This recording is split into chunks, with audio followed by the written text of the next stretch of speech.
பார்த்து பழகிய 4 தினங்களில் நடைமுறை பாவனை மாற்றி விட்டாள்.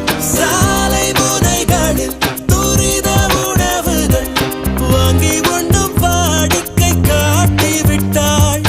கூச்சம் கொண்ட தென்றலா இவளாயுள் நீண்ட பின்னலா உனக்கேற்ற ஆளாக என்னை மாற்றிக்கொண்டேனே. அவ்வொரு மாலை இளவெயில்